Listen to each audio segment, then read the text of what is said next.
Go break a leg, sweetie. Oh yes, of course. Breaking a leg? Really? Is it really the best way to wish someone luck? Like, I'd say it's a number 4 at best. And then how about mildly sprained wrist or busted kneecaps? Well, lucky you, because this is exactly a channel to answer questions like these. So let me break down. Let me break down a scientifically bulletproof visual that maps out the severity of an injury lines up with one's luck. It's actually all true. And based on facts. So let's knock out the origin of this whole break a leg thing. So if you're getting major Shakespeare vibes with this proverb, you're not far from the truth. Picture 1865, Ford Theater, Washington, D.C. The Civil War had just wrapped up and good old Abe Lincoln is kicking it back, enjoying a wild night at a play, our American cousin sipping his favorite drink, plain water. Now apparently abolishing slavery wasn't everyone's cup of tea, certainly not for John Wilkes Booth, a seasoned actor and an aspiring assassin. On the night of April 14th, Booth decides he's gonna change the world one bullet at a time. Honey, I think I'm gonna shoot the president in the face tonight. Yeah. Good luck with that. God damn it, woman, don't you jinx me! Oh my god, break a leg then. I don't give a shit. Now, sour-faced Booth sneaks in the booth, you know? And puts one in Lincoln's brain. Being not entirely happy with the dramatic entrance, he decided to jump onto the stage for a money shot. Yeah, well, he broke his leg. At which point, the critics lost their shit. They were like, Kevin, I think we have a proverb here. And from then on, the phrase became how we know it today.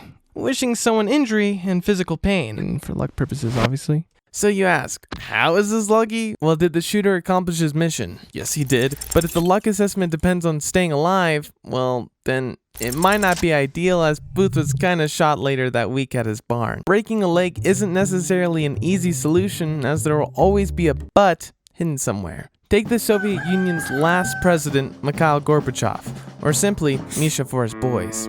Misha was known for two things, the biggest closing of the 20th century and comedic timing. I mean, when a dude bans selling alcohol before 1 p.m. in a country where vodka is considered a breakfast beverage, he must be a goof. But few know that Gorbachev broke his leg on a vacation in Crimea, and a month later, the Soviet Union broke down. Did the injury make him meh about the whole dictator shtick?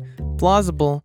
Was it a lucky injury though? Well, while some see the collapse of the Soviets as the greatest event of the 20th century, for many, Misha will always remain a failed dictator. Speaking of communist cupcakes, how lucky is it to break your neck? Here's young Frida Kahlo. At the age of 18, she got into a horrible bus accident that broke her spinal column, collarbone, ribs, pelvis, maybe legs too, but the history is shady in the leg department. During her recovery, she got a bug for painting and soon became a famous artist, like she was earning money for her paintings. But even though Frida got lucky with her art, she made some questionable life choices, like marrying Diego Rivera. The dude was 21 years older, had 2 common law wives, and looked like the missing lead singer of the Fab Four band. Coming after your daughters, sisters, and mothers in selected cities. Frida also got a bug for Soviet dictators, dating Lenin's best bud and Soviet definition of a chill pill, Leon Trotsky, the guy responsible for Red Terror, which was a streak of mass executions based on the revolutionary consciousness, or rather, his personal opinions.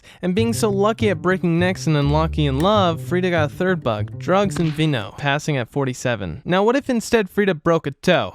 So there was a kid in Argentina, Jorge Luis Borges, right? Loved playing hardcore street games like Quince and Tag.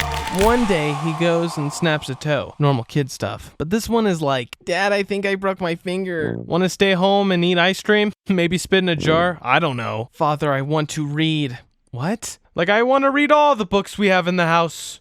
Sure, and maybe write one while at it, dude. Next thing you know it, this nerd is one of the most famous Spanish-speaking writers in the world, selling millions of books translated into 25 languages. So breaking a toe seems ideal, right? Yeah, well, that's if you're a writing prodigy and a massive nerd looking for an excuse to skip a school trip in Cancun, planning to die a boring death at 86. But what if you're a normal Joe? Will a sprained ankle do the trick? Meet Henry Clay Frick. Despite Henry's parents always wanting him to become a clay artist, he went full Industrial Revolution. Not only Henry became Mr. Don't Steal My Balls, Pennsylvania, 1892, but also became close buds with another jolly chap, J.P. Morgan.